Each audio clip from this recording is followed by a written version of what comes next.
sp2 carbon hydrogen bond, मतलब ऐसा carbon जिसमें हमारा क्या हो sp2 हाइब्रिडेशन, क्या हो sp2 hybridisation, that means double bond हो, क्या हो डबल बॉन्ड हो। ठीक, तो फर्स्ट इसमें विनाइल ग्रुप, कौन सा ग्रुप विनाइल ग्रुप। ठीक, तो जैसे RCH डबल बॉन्ड CH। ठीक, अब देखो इस ये जो कार्बन है हमारा, ये कार्बन डबल बॉन्ड है, यदि मैं इसको ऐसे लिख दूं तो इसके साथ हाइड्रोजन जुड़ेगा। ठीक, तो विनाइल ग्रुप हुआ, क्या हुआ विनाइल ग्रुप, मतलब डबल बॉन्ड वाले के साथ हाइड्रोजन ग्रुप जुड़ा रहे। ठीक, तो ये बता डबल बॉन्ड वाला हमारा क्या होता है sp2 हाइब्रिडेशन होता है। कार्बन हाइड्रोजन के बीच में क्या है sp2 हाइब्रिडेशन हुआ। ठीक, ये हमारा विनाइल ग्रुप में आता है। ठीक, और ये क्या होता है एरिक हैलाइड, क्या होता है एरिक हैलाइड। ठीक, एरिक हैलाइड हमारा एरोमेटिक हाइड्रोकार्बन, मतलब रिंग बेंजीन वाला चीज हो। ठीक, इसमें डायरेक्ट ऑर्थो पैरा मेटा किसी भी पोजीशन में, ठीक, इसको ऑर्थो बोला जाता है, इसको मेटा और इसको पैरा। ठीक, ये तीन पोजीशन होते हैं बेंजीन में, ऑर्थो मेटा पैरा। ठीक, तो डायरेक्ट हाइड्रोजन जुड़ा रहता है। बेंजीन ग्रुप में क्या था CH2 देन हाइड्रोजन, बट यहाँ हाइड्रोजन कहाँ है डायरेक्ट हमारा यहाँ है, और यहाँ का कार्बन क्या है, ये देखो डबल बॉन्ड है कि नहीं। ऐसा कार्बन जिसमें क्या हो डबल बॉन्ड हो और उसमें हमारा हाइड्रोजन जुड़ा है। ठीक, तो sp2 कार्बन हाइड्रोजन बॉन्ड के आएगा। ठीक, चलो यहाँ तक समझ में आ गया होगा। अब देखते हैं नोमेनक्लेचर ऑफ हाइड्रोकार्बन, तो आप पढ़ ही होंगे, थोड़ा सा यहाँ देख लेते हैं इसका मेन क्या होता है रूल। तो रूल फॉर मेन चेन, ठीक, हमको मेन चेन सबसे पहले देखना पड़ेगा। ठीक, बहुत सारा चेन बना रहता है, फिर बहुत सारे उसमें हमारे फंक्शनल ग्रुप अटैच होते हैं, फिर कहीं पर डबल बॉन्ड होता है, कोई ट्रिपल बॉन्ड होता है, तो किस वे में जाएंगे हमारे नोमेनक्लेचर, ठीक, उसका नामकरण क्या हो एकदम सही हो। ठीक, तो सबसे पहले आपको क्या देना है मेन फंक्शनल ग्रुप, मेन मुख्य फंक्शनल ग्रुप। हमारा मेन फंक्शनल ग्रुप कौन कौन होते हैं, जैसे एल्कोहल हो गया, कार्बोक्सिलिक एसिड हो गया, COOH, एल्डिहाइड हो गया, CHO। ठीक, ये सब मेन फंक्शनल ग्रुप के तहत आते हैं। ठीक, देन तो सबसे पहले हमको मेन फंक्शनल ग्रुप को पकड़ना है, मुख्य उसका व्यापक समूह कौन है, देन मैक्सिमम अनसैचुरेशन। ठीक, अब अनसैचुरेशन क्या होता है उसके फिर बताते हैं। ठीक, अनसैचुरेशन क्या होता है, फिर उसके बाद किसको देखना है नंबर ऑफ कार्बन, कार्बनों की संख्या को देखना है कि कितना ज्यादा आ रहा है, देन नंबर ऑफ सब्स्टिट्यूशन, कितना सब्स्टिट्यूशन है, देन अल्फाबेटिकल ऑर्डर। ठीक, तो इतना उसका जरूरत हमको नहीं पड़ता है। ठीक, जैसे एक एग्जांपल यहाँ है carbon carbon carbon carbon carbon, और इस कार्बन में यहाँ देखो, इस कार्बन में यहाँ देखो डबल बॉन्ड है, क्या है डबल बॉन्ड है, इस कार्बन में हमारा OH। अब इसको हम लोग किस रास्ते से जाएं। ठीक, तो मैंने यहाँ बताया है सबसे पहले हमारा कौन देखना है मेन फंक्शनल ग्रुप को लेना है, और यहाँ हमारा मेन फंक्शनल ग्रुप कौन है एल्कोहल है।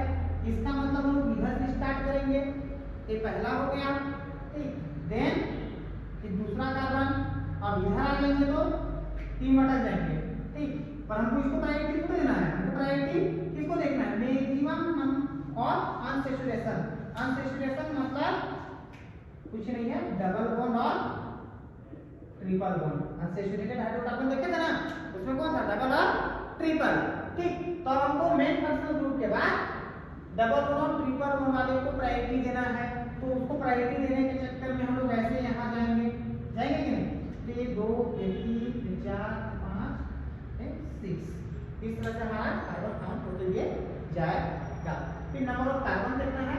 ठीक, तो ये हमारा काउंटिंग का नियम ये भी होगा कि हमको मेन फंक्शनल ग्रुप को पकड़ना है, वहां से चलते रहना है, जहां डबल बॉन्ड ट्रिपल बॉन्ड होगा वहां तक जाएंगे। ठीक, उसके बाद नंबर ऑफ कार्बन देखेंगे। ठीक, तो मेन हमारा मेन फंक्शनल ग्रुप और अनसैचुरेशन में जो डबल बॉन्ड ट्रिपल बॉन्ड होते हैं इस कार्बन में, उतना को यदि हम सही लेके चलते हैं तो ऑटोमेटिक हमारा नोमेनक्लेचर सही आता है। अब देखते हैं रूल्स फॉर नंबरिंग, नंबरिंग कैसे करेंगे। ठीक, तो नंबरिंग तो जैसे 1 2 3 4 5 ऐसा भी कर सकते हैं, भाई हाँ लॉन्ग चेन दिख रहा है, बट नहीं आप इस तरह से करेंगे तो फंक्शनल ग्रुप को ज़्यादा नंबर दे दिए, मतलब इसको प्रायोरिटी कहाँ दिए, चौथा नंबर में दिए। प्रायोरिटी क्या देना है पहले। नियम क्या बोलता है, मेन फंक्शनल ग्रुप को पहले देखना है, ठीक। तो ये हमारा गलत है, हमारा काम किधर से शुरू करेंगे, 1 और 2 देन 3 4 5, ये हमारा सही होगा।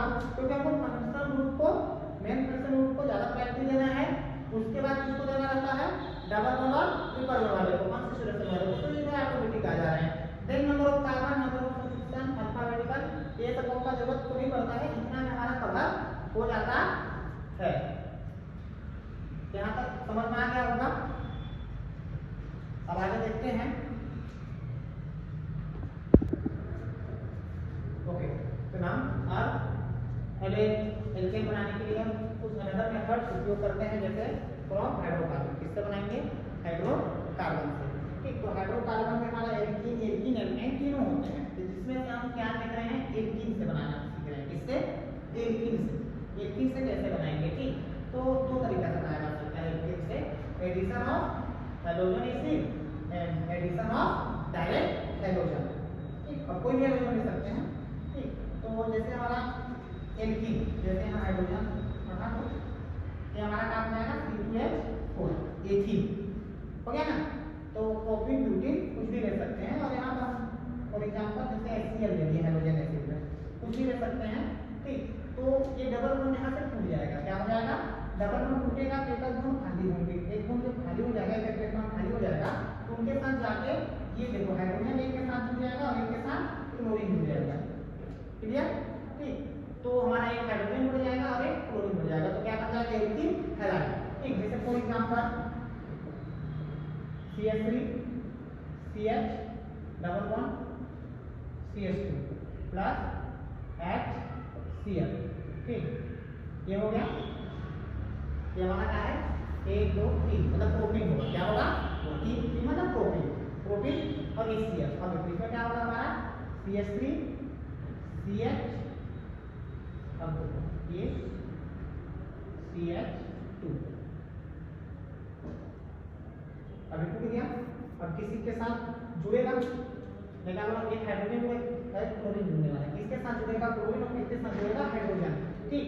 तो यहाँ पर हमारा आता है मार्कोनिक रूल, क्या आता है, मार्कोनिक रूल, क्या आता है, मार्कोनिक रूल। मार्कोनिक रूल क्या बोलता है, ठीक। जब डबल बॉन्ड ब्रेक होगा, टूटेगा, ठीक, तो हमारा हाइड्रोजन उस कार्बन के साथ जुड़ेगा जिस कार्बन में हाइड्रोजन कम हो, ठीक। अब यहाँ पर आप देख रहे होंगे डबल बॉन्ड हमारा इन दोनों कार्बन के बीच में है, अभी दो कार्बन में एक में 2 हाइड्रोजन है और एक में 1 है, तो कम वाले के साथ कौन जुड़ेगा, हाइड्रोजन जुड़ेगा, और ज्यादा वाले के साथ कौन जुड़ जाएगा, हाइड्रोजन जुड़ जाएगा, ठीक। ये मार्कोनिक रूल है, क्या है, ठीक। डबल बॉन्ड जब भी ब्रेक होगा, ठीक, तो हाइड्रोजन उसके साथ जुड़ेगा जिस कार्बन के साथ, जिस कार्बन में हमारा हाइड्रोजन कम होता है, और ज्यादा हाइड्रोजन वाले के साथ हाइड्रोजन जुड़ जाता है, ठीक। ये मार्कोनिक रूल है। मार्कोनिक रूल नहीं आता है तो आप डायरेक्ट इसी को बताएंगे। Then addition of hydrogen, same alkene में ही डायरेक्ट हाइड्रोजन को जोड़ेंगे, क्या करेंगे, ठीक। जैसे फॉर एग्जांपल कुछ भी ले लो, जैसे इसी को ले लो, CH3 CH double bond CH2 plus Br, अभी क्या होगा भाई, डबल बॉन्ड टूटेगा, CH3 CH एक बॉन्ड इधर मिल जाएगा खाली, और एक बॉन्ड इधर मिल जाएगा खाली, तो दोनों के साथ आके ब्रोमीन ही जुड़ जाएगा, कौन जुड़ जाएगा, दोनों के साथ ब्रोमीन होगा, ब्रोमीन, 2 ब्रोमीन है, 2 बॉन्ड खाली में, तो दोनों के साथ एक Br अटैच हो जाएंगे। ये मार्कोनिक का रूल वहां लगता है जहां हाइड्रोजन और हाइड्रोजन हो, ठीक है, 2 बार हाइड्रोजन, तो ऐसा सोचना नहीं है, और डबल बॉन्ड तोड़े और जोड़ दिए, बस ये याद रखना कि कार्बन की वैलेंसी 4 से ज्यादा नहीं होना चाहिए, जैसे कार्बन है तो 2 हाइड्रोजन और एक ब्रोमीन और एक किसके साथ 4 हो रहा है ना, 4 से ज्यादा नहीं होना चाहिए, टेट्रा वैलेंसी होता है, ठीक। अब इसमें anti Markovnikov rule, cross effect जिसको बोलते हैं, क्या बोलते हैं, क्रॉस इफेक्ट से भी क्वेश्चन पूछा जाता है, क्रॉस प्रभाव क्या है, ठीक। तो एंटी मार्कोनिक रूल ये बोलता है, ठीक, जैसे CH2 इस टाइप से कुछ हमारा क्या है, एल्कीन ही है, क्या है, एल्कीन है, ठीक, और कुछ हमारा हाइड्रोजन एसिड है, ठीक। बट यहाँ पर जो रिएक्शन कराया जा रहा है वो किसके साथ कराया जा रहा है, किसके प्रेजेंट में, पेरोक्साइड। कौन सा पेरोक्साइड आपका, ऑर्गेनिक पेरोक्साइड होना चाहिए। क्या होना चाहिए, ऑर्गेनिक पेरोक्साइड होना चाहिए, जैसे R2O2। ठीक, हमारे के जगह में कुछ भी हो सकता है, कोई भी हाइड्रोकार्बन हो सकता है। ठीक, तो देखो ये डबल बॉन्ड टूट गया, डबल बॉन्ड टूटा तो एंटी विपरीत क्या हो रहा है, मार्कोनिक आपके विपरीत, एंटी मतलब विपरीत, मतलब यहाँ हाइड्रोजन इसमें जुड़ता था कम हाइड्रोजन वाले कार्बन में, यहाँ पर वाला हाइड्रोजन किसमें जुड़ेगा, ज्यादा वाले हाइड्रोजन वाले कार्बन के साथ जुड़ जाएगा, और कम वाले के साथ कौन जुड़ेगा, हाइड्रोजन जुड़ेगा। ये क्या हो गया हमारा एंटी मार्कोनिक रूल, खराब इफेक्ट। हैव यू अंडरस्टैंड, समझ में आया मार्कोनिक rule and anti Markovnikov rule. Okay, आगे बढ़ते हैं। Now another method halogen exchange. Exchange का मतलब एक्सचेंज करना। फॉर एग्जांपल ये ऐसे इसको एक्सचेंज कर लिया, पहले मेरे राइट हैंड में क्या था, ब्लू, लेफ्ट में ब्लैक, एक्सचेंज कर लिए, चलो दूसरी तरह हाइड्रोजन का एक्सचेंज कराएंगे, क्या कराएंगे, एक्सचेंज। ठीक, तो उसका सबसे पहले है फिंकेलस्टीन। कौन है, फिंकेलस्टीन। जैसा मेनली रिएक्शन है, ज्यादा नहीं है, ये फिंकेलस्टीन है, स्वाद से सेमिनियर है, फिर हमारा केमिकल प्रॉपर्टीज से कुछ डाइवर्ट वन ऐसे वैसे को छोड़ने को। ठीक, कोलबे, फिडरक्राफ्ट, कुछ इंपोर्टेंट आएंगे। ठीक, तो देखो RX ये एल्किल हैलाइड क्या है हमारा, एल्किल हैलाइड ऑलरेडी है, एल्किल हैलाइड ऑलरेडी है, इसको सोडियम हाइड्राइड से रिएक्ट करा है, इससे तो यहाँ केमिस्ट्री में याद रखना हाइड्रोजन का एक्सचेंज होना है, मतलब यहाँ का हाइड्रोजन जैसे क्लोरीन है तो क्लोरीन इधर आ जाएगा और आयोडीन यहाँ आ गया, तो RiNaX। ठीक, अब मान लो for example RCl C2HiCl plus NaI। ठीक, तो ये तो हमारा रिएजेंट जो भी है हमारा रहेगा, ड्राई स्टूडेंट के प्रेजेंट में कराते हैं। तो देखो ये क्या बचेगा, यहाँ क्या बनेगा, C2H5 और आयोडीन आ जाएगा, क्योंकि आयोडीन हाइड्रोजन का क्या होना है, एक्सचेंज, और क्लोरीन ग्रुप यहाँ आ जाएगा, बन गया हमारा एल्किल हैलाइड। पहले भी एल्किल हैलाइड लिखा मतलब आयोडीन वाला एल्किल हैलाइड है, एल्किल आयोडाइड, पहले क्या था एल्किल क्लोराइड। ठीक, तो हाइड्रोजन एक्सचेंज। ठीक, अब सेकेंड है इसी में स्वार्ट्ज रिएक्शन। क्या है, स्वार्ट्ज रिएक्शन। ठीक, इंपॉर्टेंट है, आता है, ठीक है। तो CH3Br, मान लो कोई बेंजीन ब्रोमाइड है तो ब्रोमो मेथेन किसी ना AgF हेवी मेटल फ्लोराइड के देते हैं। ठीक, तो एक चीज याद रखना, दोनों में हाइड्रोजन का एक्सचेंज होता है, तो किसमें किसको लेंगे, तो याद रखना जो फिंकेलस्टीन से याद हो रहा है उसमें F नहीं होता, क्लोरीन नहीं होता। ठीक है, जिसमें क्लोरीन वाला नहीं हो, F स्टार्ट नहीं होता, उसमें क्या नहीं हो, क्लोरीन वाला होता है, थोड़ा उल्टा है। ठीक, तो AgF ले लिए। अब यहाँ से Br बोल हो जाएगा और यहाँ आके क्लोरीन ऐड हो जाएगा, तो हमारे क्या बन जाएगा, मेथिल फ्लोराइड, और ये बन जाएगा Br यहाँ आ जाएगा, तो AgBr सिल्वर ब्रोमाइड। तो ये हाइड्रोजन का क्या हुआ, एक्सचेंज हुआ। ठीक है, हाइड्रोजन के एक्सचेंज में दो रिएक्शन है, फिंकेलस्टीन और स्वार्ट्ज।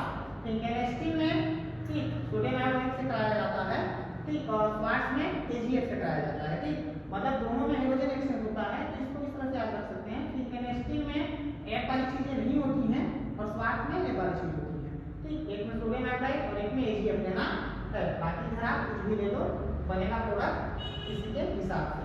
ठीक, उसके बाद आता है कुछ फिजिकल प्रॉपर्टी है। ठीक, फिर उसका केमिकल प्रॉपर्टी होगा, वहां से और इंपॉर्टेंट स्टार्ट होगा, तो उसको सेकंड पार्ट में करेंगे, वीडियो ज्यादा लंबा हो जा रहा है तो इसको पढ़ के ही पर इस पार्ट को खत्म करेंगे। सेकंड पार्ट में फिर जाके इस चैप्टर को फिनिश कर देंगे। ठीक, उसमें हमारा नेगेटिव रिएक्शन होगा और मोस्ट नेगेटिव रिएक्शन होगा, तो एग्जाम में आएगा ही आएगा। ठीक, तो कलरलेस क्या होते हैं, एलेक्ट्रिक जो होते हैं वो क्या होते हैं, कलरलेस। फिर इसमें ठीक, polar but insoluble in H2O। हाँ, ये चीज हो गई है, पोलर है, और जो पोलर है तो वाटर में क्या है, पोलर है,